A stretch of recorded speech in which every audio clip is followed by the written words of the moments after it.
राजस्थान की सूखी धरती पर बसा एक छोटा सा गांव था, काला डूंगर।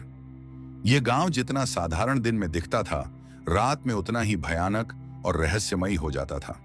सूरज ढलते ही हवा में अजीब सी ठंडक भर जाती, पत्ते अपने आप सरसराने लगते और पूरे गांव में ऐसा सन्नाटा फैल जाता जैसे जमीन के नीचे कुछ सोया हुआ जागने वाला हो।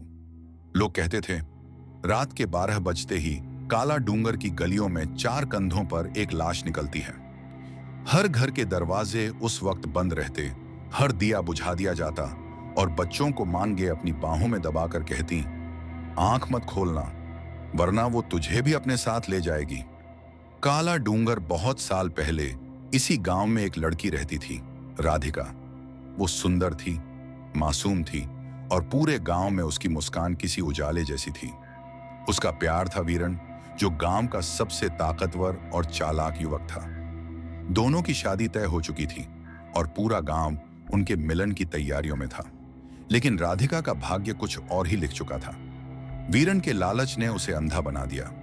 गांव के जमींदार ठाकुर अमर सिंह औसे ने उससे कहा, अगर तू राधिका को मेरे हवाले कर देगा तो मैं तुझे 500 सोने के सिक्के दूंगा। पैसों की चमक ने वीरन की आंखों से प्यार का रंग मिटा दिया। शादी से एक दिन पहले वीरन ने राधिका को बहाने से जंगल में बुलाया। राधिका मुस्कुरा रही थी। उसे यकीन था कि उसका प्रेमी उसके लिए 7 जन्मों का साथ निभाएगा। लेकिन उस रात राधिका के सपने, उसकी सांसें और उसका भविष्य सब खत्म हो गया। वीरन ने उसके गले पर रस्सी डाली और एक झटके में उसका दम घोंट दिया। राधिका की आंखें फटी की फटी रह गईं और उसके होंठों से आखिरी शब्द निकला, क्यों वीरन।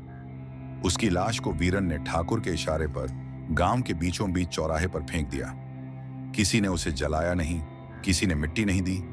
उसका अंतिम संस्कार अधूरा रह गया। पहली रात का आतंक। उस रात गांव में अजीब घटनाएं शुरू हुईं।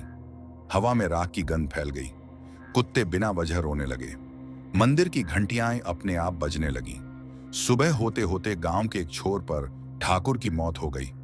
उसकी लाश उल्टी पड़ी थी, आंखें बाहर निकली हुईं। लोगों ने डर के मारे कहा, राधिका की आत्मा जाग गई है। 4 कंधों पर चलती लाश। उसके बाद से हर रात ठीक 12 बजे 4 कदमों की आवाज गांव में गूंजने लगी, थक थक थक थक। गांव वाले कहते थे कि 4 अदृश्य कंधे हवा में चलते हैं और उनके ऊपर राधिका की सफेद साड़ी में लिपटी लाश रखी होती है। उसके बाल जमीन पर रेंगते हैं और उसके पैरों से खून टपकता है। वो हर रात निकलती है, मंदिर से होकर ठाकुर के पुराने हवेली की तरफ, और फिर अंधेरे में गायब हो जाती है। जिसने भी उस दृश्य को देखने की कोशिश की, वो अगली सुबह जिंदा नहीं मिला। मोहन का संदेह कई सालों बाद गांव में एक नौजवान आया। मोहन, वो पढ़ा लिखा था, शहर से लौटा था और इन बातों पर हंसता था। उसने कहा, यह सब अंधविश्वास है, कोई आत्मा नहीं होती। मैं खुद देखूंगा कि यह सच है या नहीं। गांव वाले उसे रोकते रहे, लेकिन मोहन की जिज्ञासा और अहंकार दोनों बढ़ते गए। आखिर उसने ठान लिया कि आज रात वो उस लाश को देखेगा। भयानक रात के 11:30 पर मोहन घर से निकला। आसमान पर बादल थे, हवा में अजीब सन्नाटा। कुत्तों की भौंकने की आवाजें दूर से आ रही थीं और मंदिर के सामने का दिया बार बार बुझकर जल रहा था। वो मंदिर के पास की दीवार के पीछे छिप गया। 12 बजने में कुछ ही मिनट बाकी थे। अचानक हवा ठंडी हो गई, झाड़ियां कांपने लगीं और फिर वही आवाज गूंजी, थक थक थक थक। मोहन की सांस रुक गई।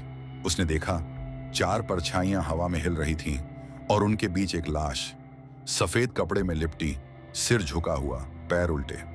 राधिका की लाश मंदिर के सामने रुकी। उसका चेहरा धीरे धीरे ऊपर उठा, आंखें खून जैसी लाल थीं। उसके मुंह से निकला, क्यों जलाया नहीं, मेरा शरीर क्यों सड़ने दिया, मेरा अंतिम संस्कार क्यों अधूरा छोड़ा। मोहन डर के मारे कांप गया। उसने पीछे हटने की कोशिश की, पर जमीन उसके पैरों को जकड़ चुकी थी।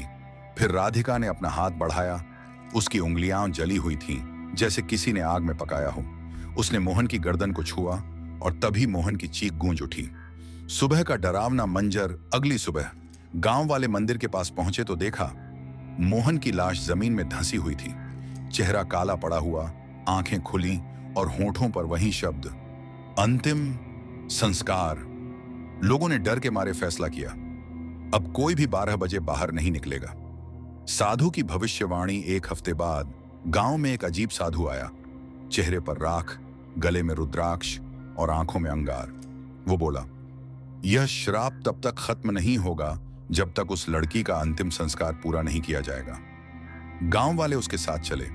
राधिका की हड्डियां मंदिर के पीछे मिली, सूखी, लेकिन उनमें अब भी सड़ान थी। साधु ने मंत्रोच्चार शुरू किया और जैसे ही अग्नि जलाई, 4 परछाइयां फिर से प्रकट हुईं। हवा तूफान जैसी चली, दिए बुझ गए। राधिका की आत्मा आग से उठी, उसकी आंखों से खून बह रहा था।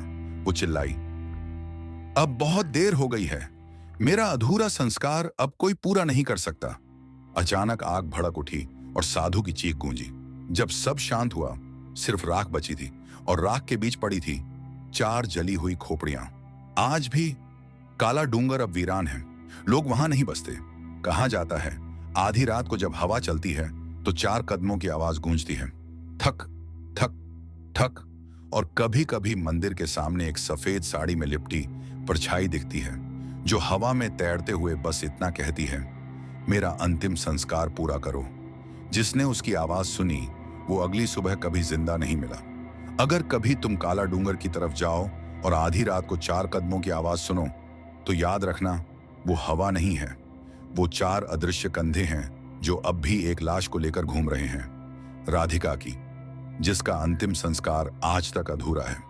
दोस्तों, अगर आपको ये कहानी डरावनी लगी तो वीडियो को लाइक करें, शेयर करें और चैनल मिस्टर गोस्ट को सब्सक्राइब करें, क्योंकि ऐसी ही सच्ची डरावनी कहानियां मैं लाता रहूंगा, हर हफ्ते, हर रात।